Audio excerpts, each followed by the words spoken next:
All right, let me start out by saying that I am not doing great with advertising, but I wanted to come on. I'm really excited about this new series, but before we get started into that, let me welcome everybody. What's good, everybody? My intro powered tribe. This is Ase Daniels with the Intro Powered Podcast. So glad you took the time to listen today. And, right before we begin, I want to invite everybody, if you haven't already, there's a link scrolling at the bottom here and in the bio that you can sign up for our Intro Powered Tribe Facebook group. We are doing some big things. And one thing I'm really excited about is each week, and I thought I had it backwards last week, we are going to shout out I Said No this week at the end of the week, and then at the beginning of the week we're going to say shout out I said yes, basically to hype up and to normalize showing up for you by your yes to you and your no to others. And this is not a long-term permanent thing, but the goal is to show up for ourselves, to be the best version of ourselves so that we can do exponentially more for others. That's the goal. Okay, so sign up for our Facebook group, the Intro Powered Tribe. I'm telling you, this is our year. I'm so excited. This is our year, Intro Powered Tribe, because this is who we are. We want to build this tribe with like-minded people who are powered by our no and energized by our bigger yes. We are energized by our bigger yes. Each one of us has it. We need to identify, but the only way our bigger yes becomes a reality is that we got to be powered by our no.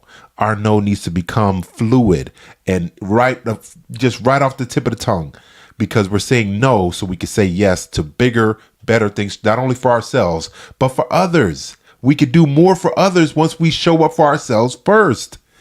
Oh, I need us to get there. And we are recharged with kindness. We are literally and figuratively recharge with kindness while not being nice. I got a deep series we're starting tonight, and we're going to talk about the problem with being nice. Yo, I'm telling you, I'm calling it out. I'm not cutting any corners. I'm putting it right on the table, and I'm exposing this fallacy of what being nice has done to a lot of us. And I'm going psychological tonight, and I'm sharing my personal story tonight, what that looks like. Okay. And we are propelled by our life's magnet. Each one of us has a life magnet. Each one of us has something that pulls us, that inspires us, and that we're wired and built to do. Okay. And to use. We all have a life magnet that literally moves and pulls us towards the passion and the energy that we have about life, that where we can be the solution to a problem in today's world. We all have that, and it's our life magnet, which I believe is our spiritual gift. Okay, so we're going to talk about this is the Intro Powered Tribe. This is who we are. All right. Tonight's topic, y'all, we are going in. It's Addicted to Being Nice. This is the series that we're starting. Addicted to Being Nice. Yep, I said it without apology, y'all. And we need to understand this is us. This is a lot of us. We are addicted to it. And tonight is a 3-part series that we're going to do. Tonight is Signs of Codependency. We're going to break that down, and we're going to talk about, this is all related to being nice and codependent. They go together. And we're going to talk about the signs of codependency as it relates to being nice. Okay. And we're going to expose it. And the next part of it is going to be, and I'm looking at my notes and I can't see behind my camera, consequences of what being nice does, of being codependent with being nice, how they go together, and the consequences or the results of that thing. Then we're going to talk about ways to fight and to overcome our codependent tendencies. Some of us have them, and I believe a lot of us formerly nice guys or gals fall into this lane. And we're going to talk about it. And the goal, I wanted to split up in the series. I feel like I tend to go too long, but I wanted to split it up into series. So I got nice bite-sized drive to work series that you can listen to on your way to work, while you're working out. I'm telling you, this is going to be good. And So tonight we're going to be talking about, I'm getting right into it. Tonight is signs of codependency as it relates to being nice. And I grabbed this definition from positivepsychology.com. Okay. And first I'm going to break this down. So I grabbed the signs from positivepsychology.com, great website. And I grabbed the signs and there's a lot of them. There's about 12 to 15 of them of signs of codependency, but I wanted to parse them down and focus on as they relate to us being nice. Okay. And just so everybody's clear, I have a working definition of what being nice is. Okay. And I'm going to read it here, and then we're going to talk about the definition of codependency, and then we're going to talk about the signs. Tonight is just about the signs of what codependency is as it relates to being nice. So here's the working definition.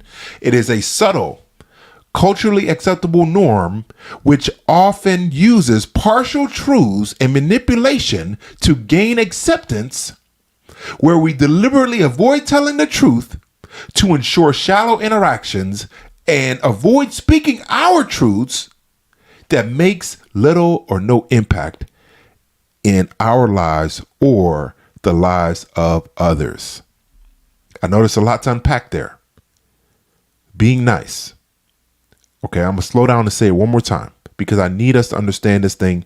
Being nice and being kind are not the same thing. Let me break it down. Let me read it one more time. A subtle, culturally acceptable social norm, which often uses partial truths and manipulation to gain acceptance, where we deliberately avoid telling the truth to ensure shallow interactions and avoid speaking our truths that makes little or no impact on the lives of others or our own.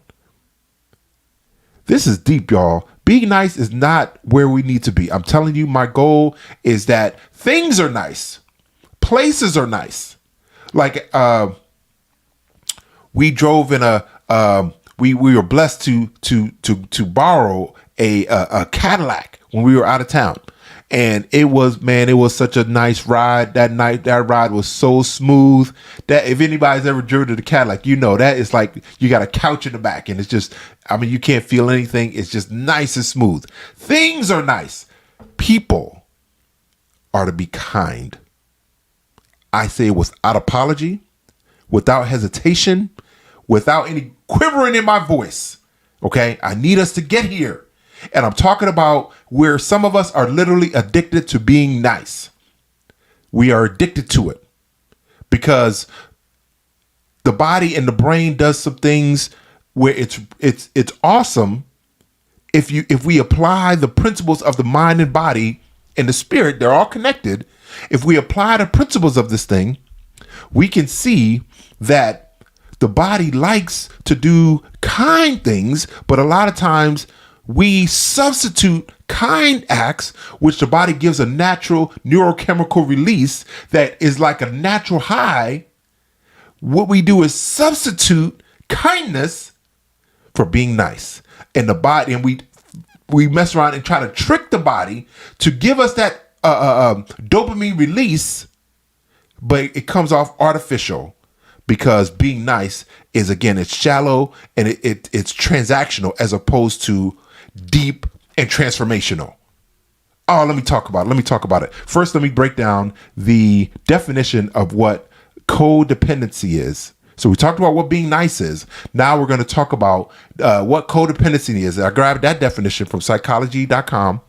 Okay.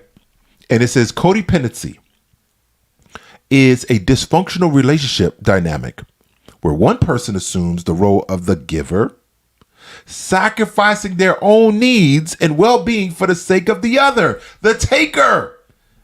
Oh man, this is good, y'all. Man, that's why I got to take my time with this thing.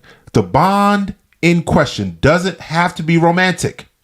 It can occur just as easily between parent and child, friends and family members. Okay. The term codependency first appeared with substance abuse circles to describe the lopsided relationship that has been consumed and controlled by one person's addiction. Oh man. It grew in popularity and became shorthand for the enabling relationship, when we enable others to continue down their negative, path. Codependency, I'll end here. The last part of it is codependency is not a clinical diagnosis or a personality disorder and has sparked much debate and controversy among psychology experts. Okay? I need y'all to understand what's going on here. That codependency is the psychological version of being nice, really. If we really are not careful about it, we can mess around and get into real trouble and fall into codependency. And some of us are already here. Let me tell you why. And we're going to talk about, again, I'm not going to be on forever, but I wanted to hop on and talk about being addicted to something. We're looking for what the body wants to give it, right? And sometimes we use people to help us kind of check the box and kind of scratch where it's itching. But again, it's a shallow interaction. Let me just go into this list, y'all. Let me go into this. These are signs that we are codependent, right? Signs of codependency. We talked about what codependent is. Let me read it one more time. Is a dysfunctional relationship. Dysfunctional relationship dynamic where one person assumes the role of the giver, sacrificing their own needs and well-being for the sake of the other, the taker. This is not healthy or wise.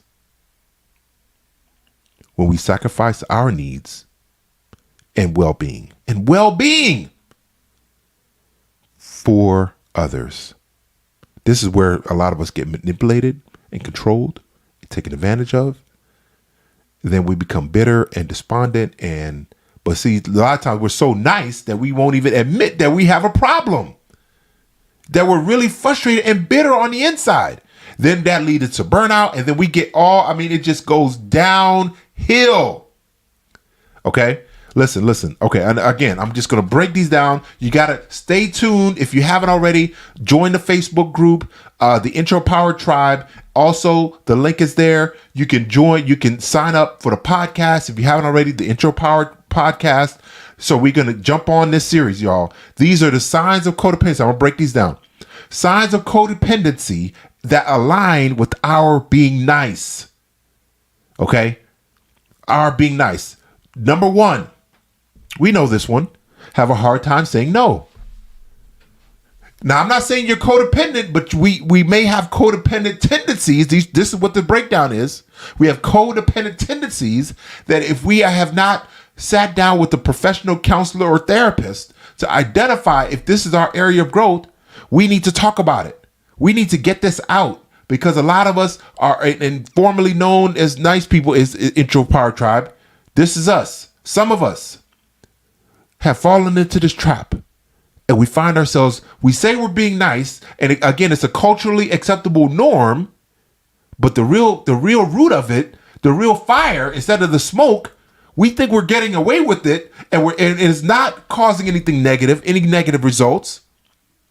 Oh, I'm just being nice. No, we're messing around and we're ending up in the trap of codependency. And some of us have been in this trap and it's almost like it's a culturally normal way, negative way to live our lives. For a lot of us, it's not looked upon negatively, being codependent.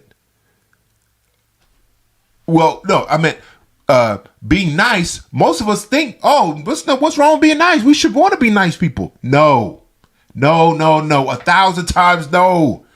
And I'm trying to be balanced, but I need us to understand things are nice. People are to be kind. That is the goal of what I'm trying to do, and to introduce it to help us intro powered eliminate being codependent. Because if we mess around and we think we're being nice, but a lot of times we are really being codependent. I'm telling y'all, I'm being honest. I didn't know how much I was falling into these signs. I have many of these. I'll be honest. I have many of these, y'all.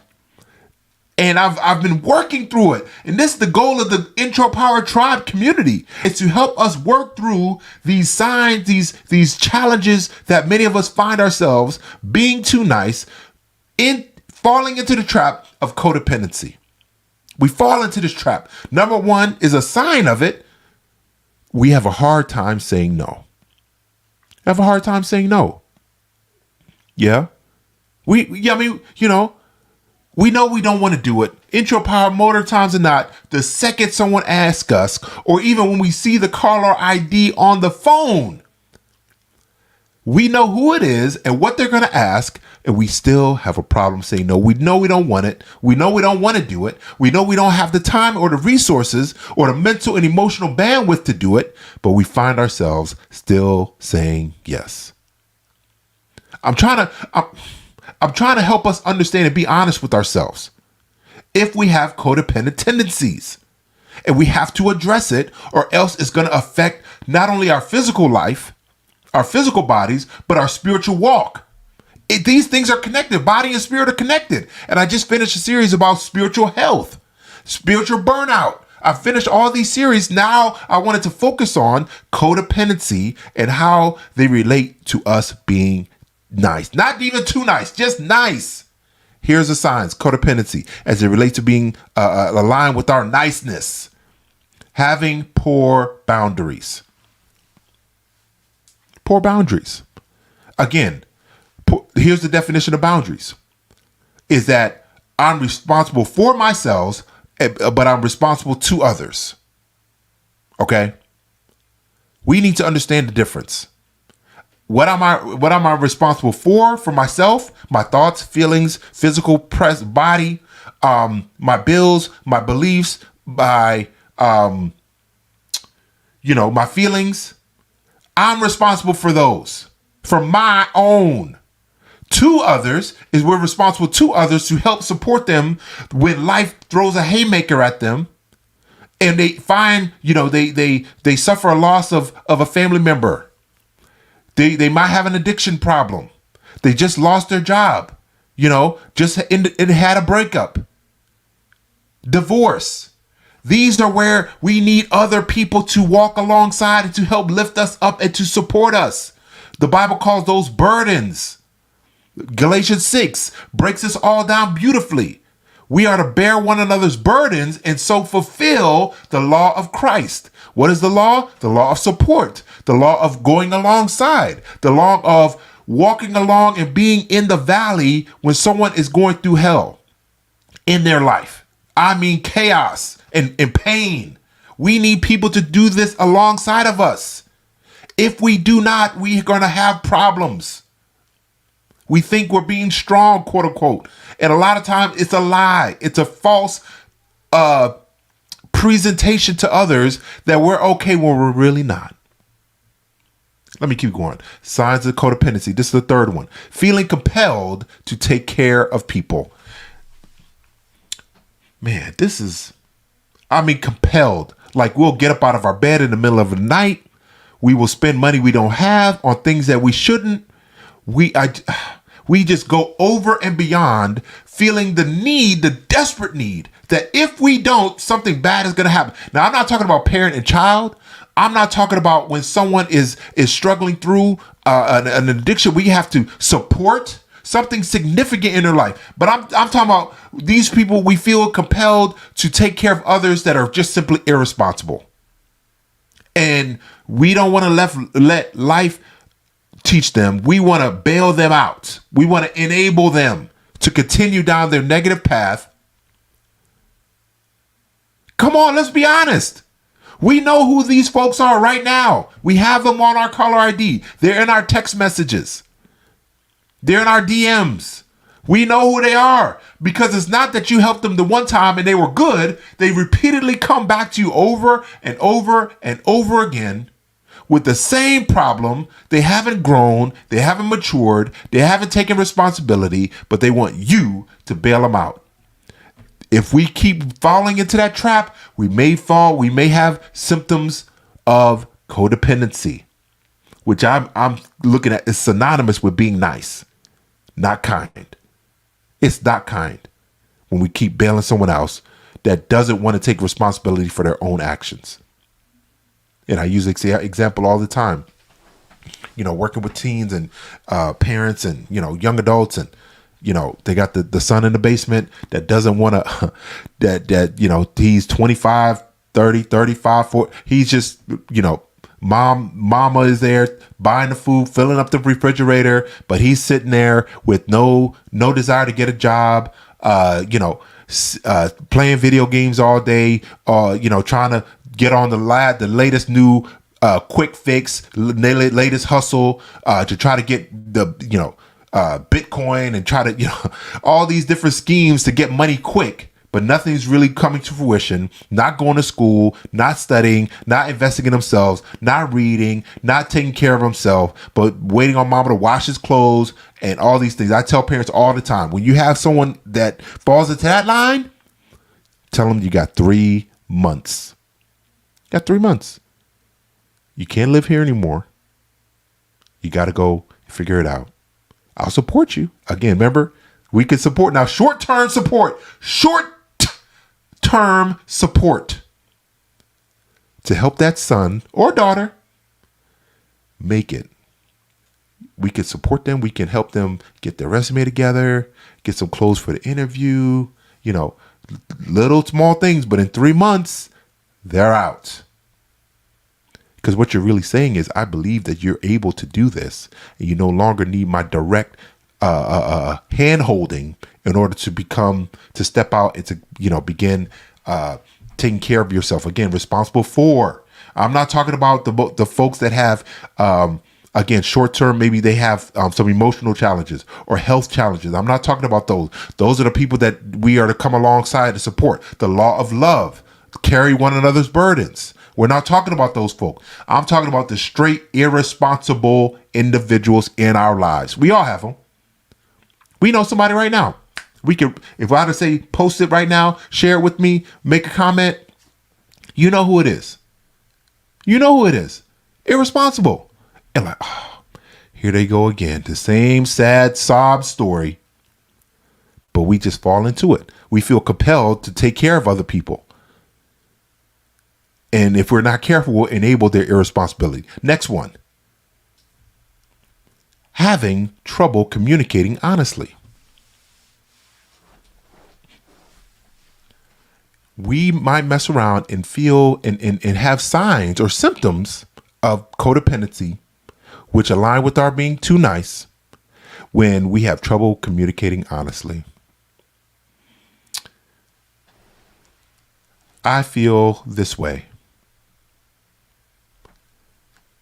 But a lot of times when we're being too nice, we're worried about the other person's feelings, and we're not responsible for other people's feelings. Once I finally learned that truth and I finally embraced that truth, my life, it was a breakthrough. It was a deliverance. It was so freeing, and it was the best feeling in the world when I finally accepted the truth that I am not responsible for other people's feelings. Man. Now our tone, see, we're responsible to others in regards to our tone and manner and how we present and speak our truth. But what they do with it, how they feel about it, yeah, that's on them. That's on them. And if we keep falling into this trap, we keep stifling our truth, saying I'm fine. No, I'm okay. I'm good. I'm fine. Are you fearful, insecure, neurotic, emotional? Now this is, listen. Some of us that may fall into this codependency, these symptoms, and have signs of codependency, some of us have experienced trauma, our ACE score, adverse childhood experiences. I believe everybody on planet Earth at least has a 1. And if you know anything about the ACE score, the adverse childhood experience, this is trauma, abuse, neglect, all these kind of things. And there's, I think, about 7 to 10 of them, right? And you got to figure out where you're at on that score based on your life experience. Some of us, man, we need to normalize going to therapy and doing our work. I call it doing our work. We all have a work to do to address our childhood issues and to, our parents weren't perfect. Our upbringing wasn't perfect, et cetera, et cetera. But once we become adults, we got to start taking ownership,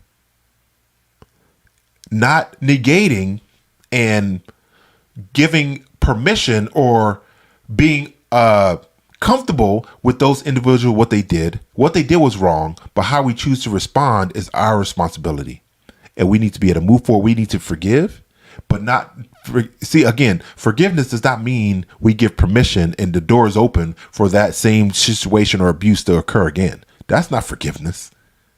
That is not forgiveness. See, the forgiveness is, again, letting ourselves out of the jail that we may have created by harboring that negativity, that unforgiveness. But we can be clear and kind and say, I forgive you, but the door is closed as far as that relationship, as far as that interactions, as far as that, those resources of time and money that we may choose to give to that individual. Those days are over. Okay. Next sign or symptom of being codependent, denying. And we've heard it all before. This is kind of, denying one's own needs, thoughts, and feelings. This is codependency and being nice. They're not healthy. And what happens is that when we try to be nice, we're looking at transactional. Well, I didn't say how I felt. So it's like you give this or you don't give that, so I shouldn't get this or that. We know that's not how life works. It's not. We start trying to play these bargaining games of emotional needs and thoughts and feelings that we have, and we try to stifle and pretend that we don't feel how we feel and want what we need and speak up about it. I'm telling you, this is where we get into major problems. We get into major problems. And oh my goodness, y'all, I'm telling you, it's disastrous. It's disastrous when we deny our own needs, thoughts, and feelings. This is codependency. It is unhealthy. It is unwise. And there's no way we will accomplish what I believe each one of us that God has birthed us to be alive now, trying to make our way through a global pandemic to be the solution to a problem in today's world, if we continue to deny our own needs, thoughts, and feelings. It just won't happen. Again, mind and body and spirit are connected. These are spiritual things that we have on the inside, but we don't express and speak honestly about what we need, feel, and think. How can we ever get our needs addressed? Then the last one, this is very deep, and I'm going to end here, is that we confuse love with pity. Again, the law of love, Galatians 6, breaks down the law of love is that we are to help carry one another's burdens. Those are when divorce, trauma, significant loss in a family member passes away, an addiction. These are when we need to come alongside and support an individual to get them to where they could be responsible and take care of themselves. That's the goal. But when we confuse love, the law of love is support. Pity is that we pity others to the point where we go over and beyond their need of support. Again, because we think we're doing it for them, but we're really doing it for us. Because again, the body gives that neurochemical release of dopamine, that natural high neurochemical that makes us kind of feel good and better about ourselves. We go to the extreme and we want to continue to do it over and over and over again when it's no longer needed because we're addicted to being nice. But the end result is always negative, because eventually the heart will reveal what's really going on, and the truth will tumble out. Our true needs and our true thoughts and our true feelings will tumble out, and it will reveal that we're truly angry and we're bitter and we no longer want to do it. But we are addicted to that good feeling that is really artificial because it's not sustainable. Kindness is sustainable without regret or worry or desiring anything back. But being nice is transactional, where hey, don't you see what I'm doing for you? We don't say it.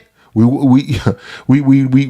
feel it, and we remember, And when we see that person again, and when we don't feel like our niceness has been replicated or given back, then all of a sudden that spiritual bile is what I call it. That nasty stuff on the inside of us starts to build, called bitterness. And it is disastrous to our spiritual and physical health. Because whatever you don't address spiritually, spiritual issues do not have an expiration date. And the challenge that we need to understand and know and grab hold of, and this is a humbling reality that we live in, that unaddressed spiritual issues will manifest themselves negatively physically,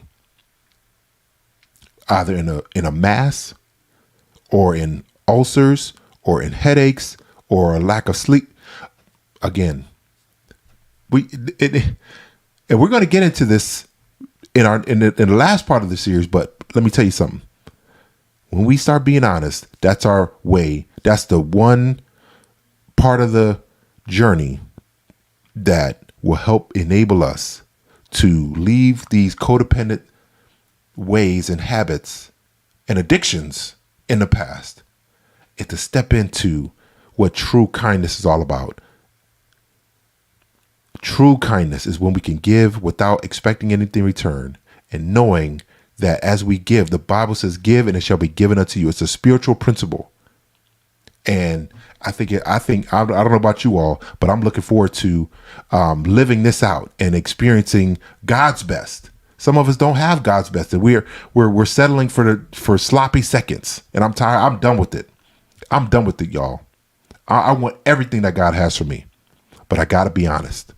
And if I'm feeling being too nice and I'm falling into this codependency trap and I'm manifesting these symptoms that we talked about, I gotta start addressing them.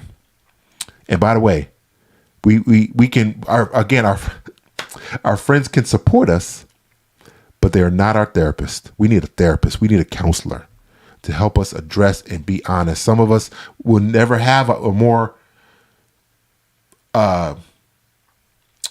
sterile environment in which to share outside of the counseling office or the therapist's office. We might need to start there. Then our friends can support us along the way as we feel more comfortable and confident and, willing to open up and share about our challenges of codependency. And they can kind of hold us. I don't love the word accountability. I think it's short-term accountability, long-term support as far as our friendship, right? But again, we have to take ownership, us individually. And we can do that in community. We can love on one another. We can give each other an honest space. That's what the Intro Powered Tribe is all about, to address our issues of being nice, of falling in and having symptoms and falling into the codependency trap. We got to climb up out of there. And we have to be around like-minded people that will support us, that will encourage us, but never enable us to continue down and stay in the pit, to stay down that codependency trap. No, we're not doing that. We're going to lovingly, and it may take some time, but it's okay. If we find ourselves with any of these symptoms that I talked about tonight, it's okay, but we gotta be honest. We got to be honest. I'm telling you, life is too short, and to experience God's best and to be everything we're created to be on this earth, we not only have to step out of the codependency trap of the pit, but we have to begin climbing to the greatness that God has for each one of us. We should want everything that God has promised us, everything, but we have to create the capacity and the space in our heart and in our lives to receive these things. Being codependent, being nice, fills our lives with things that are unfruitful. It's like trying to build on sand. We can't build our life, our relationships, on being codependent. We can't. No. Stay tuned, y'all. I'm done here, and I went way longer than I even wanted to. Part 2 is consequences of codependency as it relates to being nice. Consequences. Then part 3 will be ways to fight codependency and to step into true kindness and to show up for ourselves so we can do exponentially more for others. That's the goal. That is the goal. Show up for yourself first. Be kind to you first so that we can do so much more efficiently, again, without guilt, without worry, without thinking, oh, who did what for me? They owe me. No. Kindness gives without expectation. It's a beautiful place to be in, y'all. I'm telling you, it's liberating. It's transformational. And it's the way God has built us to operate in kindness because, again, the neurochemical release, y'all, natural. So we don't need these artificial things. All right. If you haven't already, thanks for listening, guys.